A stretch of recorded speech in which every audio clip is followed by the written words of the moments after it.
1,000 streaks of red flame tore across the heavens like divine spears. They weren't comets, they weren't natural. They were ships monstrous, gleaming, humming with unnatural energy. Cities awoke to sirens that couldn't keep up. By the time governments confirmed it wasn't a drill, it was already too late. They called themselves the Carrick's Dominion. Their transmission was simple, delivered in every language known to Earth. Surrender, serve, survive. Resistance will not be tolerated. And then they began taking massive biomechanical constructs. Harvesters descended into city centers. They moved like living fortresses, their arms like scaffolding made of bone and steel. Streets were swallowed whole. Towers crumbled in their wake. Where resistance appeared, plasma flesh soldiers emerged silent, eyeless, wrapped in metallic sinew and shadow. Human weapons barely slowed them. In New York, Times Square became a crater. In Beijing, the sky turned to glass. In Lagos, a harvester liquefied a district with a pulse of gravity. Across the globe, chains descended, not metaphorical, but literal. Razor-linked energy bindings, thrown from low orbit to tether entire regions. Those who didn't kneel were bound.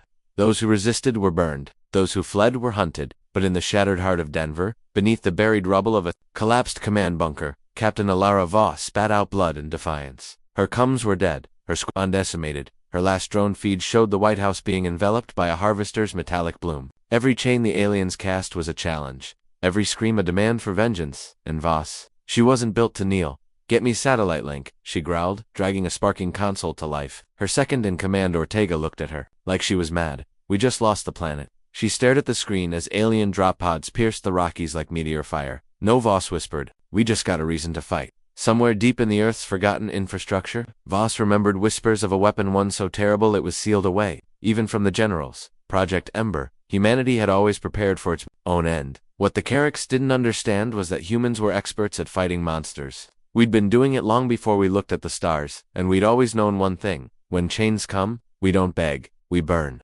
Chains clinked in silence because screams had become pointless. Across the continents, the Carrick's Dominion tightened its grip.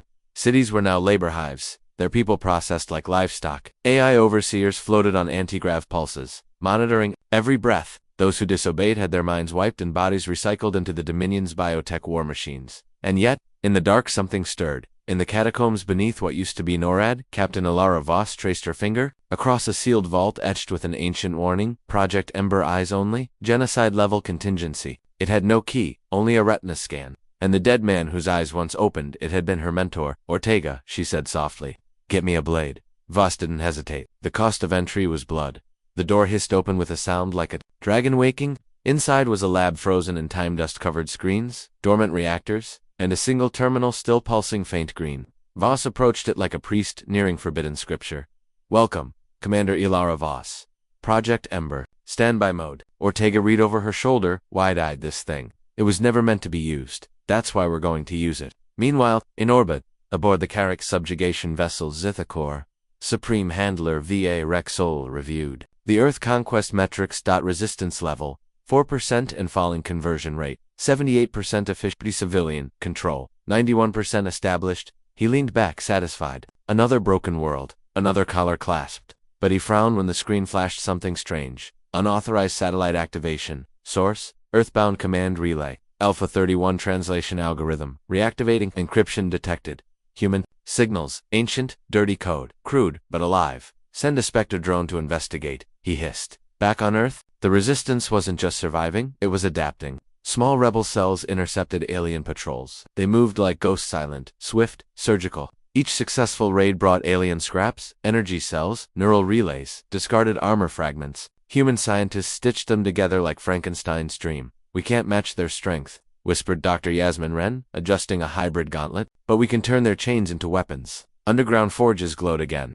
The first Hellwalkers, soldiers clad in retooled alien plating, walked into the light. Crude, patched-together monsters. But human. Voss watched them, and allowed herself a rare smile. "We may be outgunned," she said, "but we're never outwitted." The first Hellwalker stepped out of the smoke, part man, part nightmare, all vengeance. It wore the bones of its enemy, plasma-charged alloy plates, glowing neural strips, a repurposed alien spinal core processor stitched to a human mind. Its FISTS carried thunder. Its eyes, fire. In the Colorado Badlands, where scorched earth still whispered of defeat, the Dominion's patrol unit VX-211 moved with machine precision. 8 biomech enforcers, 1 mind-linked commander. Their mission? Sweep, capture, suppress. They never saw the ambush. With a guttural mechanical howl, The Hellwalker dropped from a cliff, landed like a meteor, and ripped the lead drone in half. Before it could blink, the rest opened fire-blue plasma arcs, searing across the dust. But they may as well have thrown snowballs at a volcano. The Hellwalker advanced, bullets deflecting, claws tearing, servos whirring with inhuman speed. From the ridge above, Captain Voss and her squad watched the prototype unleash holy fury. Jesus, whispered Ortega. No, Voss said, just us upgraded. Hours later, deep in the command tunnels beneath Mount Rainier, rebel scientists and soldiers crowded around the Hellwalker's glowing frame. The man inside, Corporal Tagger, collapsed as the armor unsealed, coughing blood but grinning like a madman. I think, he rasped, they felt that one. Voss turned to the gathered engineers. Replicate it. Build 10 more. Build 100. We're not fighting back, we're breaking them. Orbitside, aboard the Carrack's cruisers, I think core. Panic spread for the first time. Commander Unit VX-211 lost, an AI relay reported. Lost. Supreme Handler Thal snarled. No Carrack's patrol has been defeated on a Class 2 world in over 500 cycles. But Earth was no Class 2 world. She is adapting. The AI replied.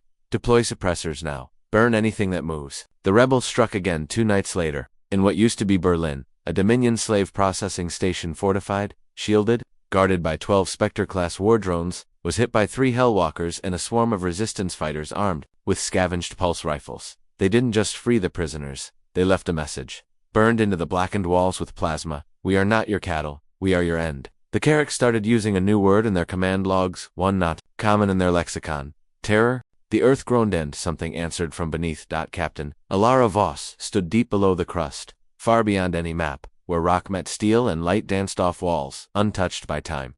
The rebel convoy had burrowed through dead subway lines, collapsed missile silos, and toxic underground lakes. Now, they faced a chamber built during humanity's darkest Cold War hour, for a future just like this.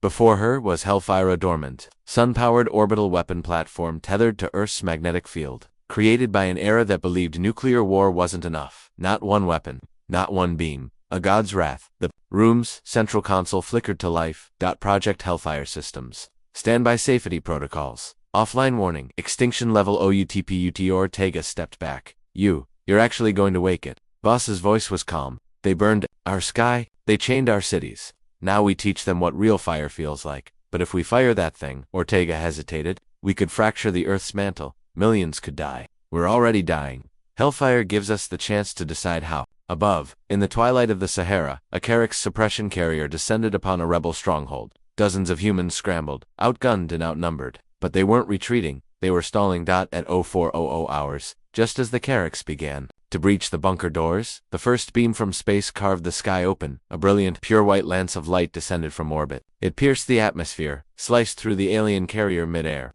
and reduced the sands below to obsidian. From space, it looked like a second sunrise.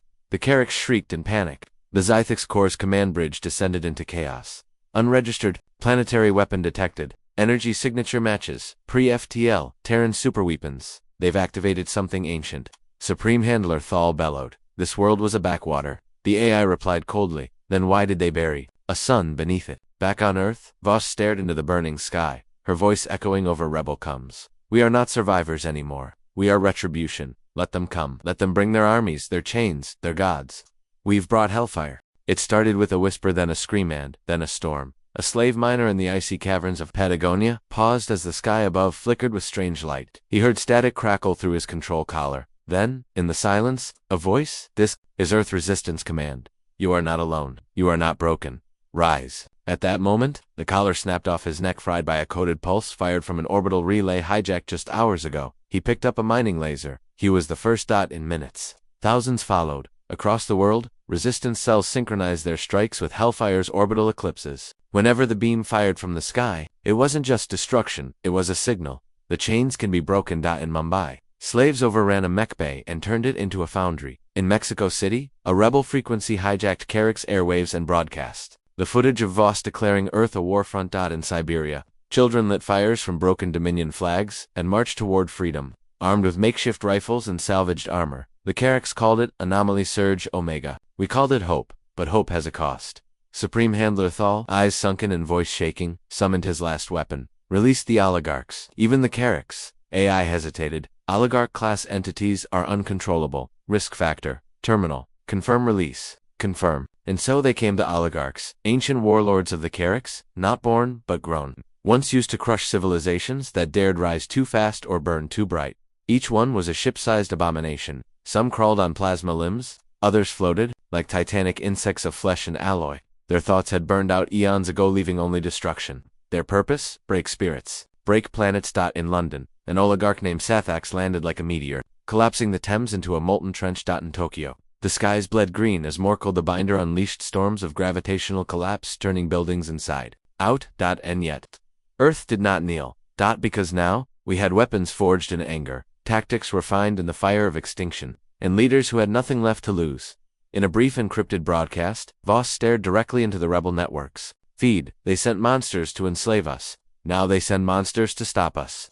But they forgot we were the ones who invented the word monster. The sky cracked open like a scream, and this time, the fire belonged to us. At 1900 hours GMT, the Earth tilted toward retaliation. Hellfire, humanity's doomsday weapon, long buried beneath guilt and sand, reached full power. The orbital array, once silent, now hummed like a god waking from exile. Its solar core spun, hot and fast, fed by siphoned alien energy and human rage. Captain Voss stood at the launch station deep beneath the Rockies, eyes locked on the global feed. Every rebel screen, every hacked Carrack's satellite, every stolen Dominion frequency now displayed a single message in bold red: engaging Hellfire protocol, global strike pattern alpha. Target 1. The oligarch Sathax, currently ravaging what was once Johannesburg, his limbs cracking skyscrapers like twigs.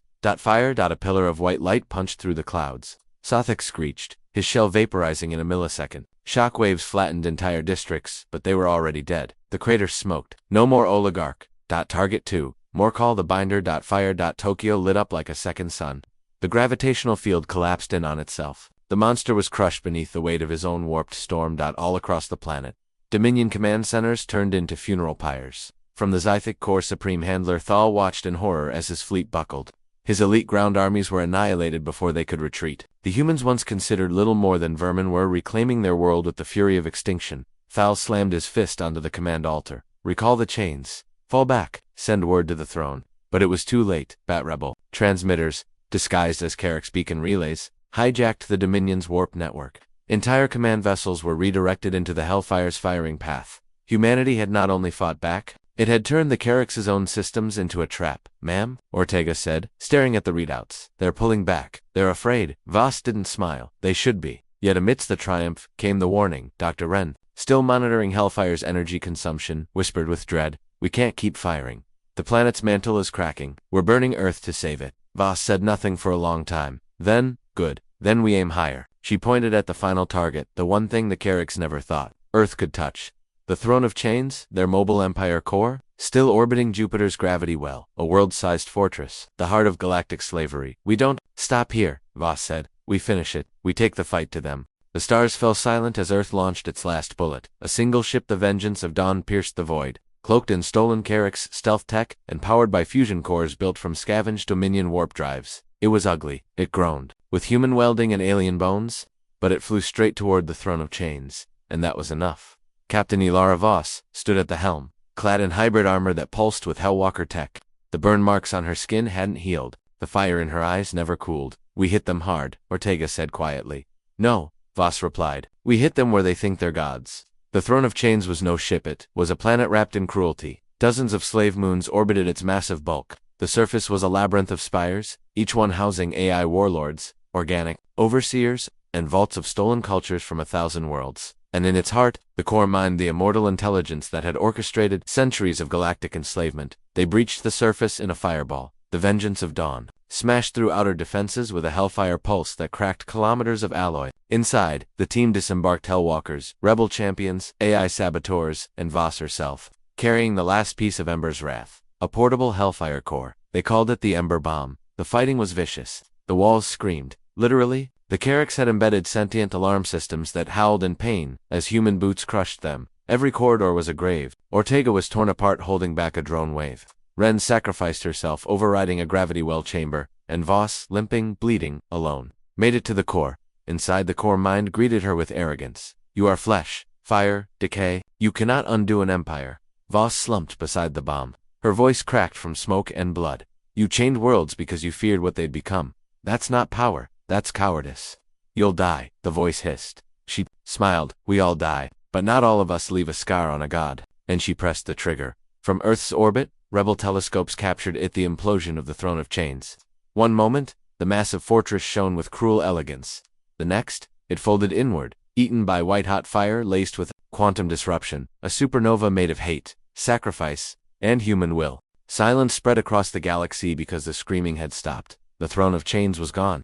Where once it cast its gravitational tyranny across systems, now there was only a scorched void radiating echoes of the fire humanity had unleashed. Dominion outposts across the stars went dark. Slave planets watched their overlords crumble, some with tears, others with weapons in hand. But on Earth, we didn't celebrate, we buried. Captain Ilara Voss's body was never recovered. The vengeance. If Dawn had vanished with the throne, consumed in the Ember Bomb's ignition, but the last message she sent before breaching the core had already circled the world 3 times. If you're hearing this, the throne is burning.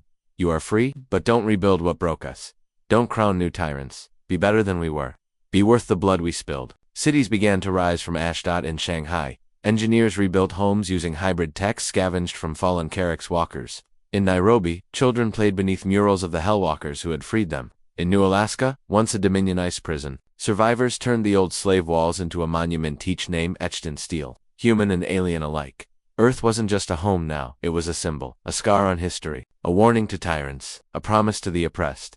And the galaxy heard. On the jungled world of Cavatol, a species long enslaved by the Carracks revolted. Flying human flags and chanting in broken English, we saw fire fall from Earth. Now we rise. In the dust-choked ruins of Ildra, a group of rebels discovered Dominion files marked Avoid Human Sectors, Uncontainable Species, and Above Earth. In orbit, construction began not on a fortress, but a beacon. A signal. It pulsed. Once every hour in every known frequency, broadcasting across deep space. This is Earth. We are free. If you are not, we are coming.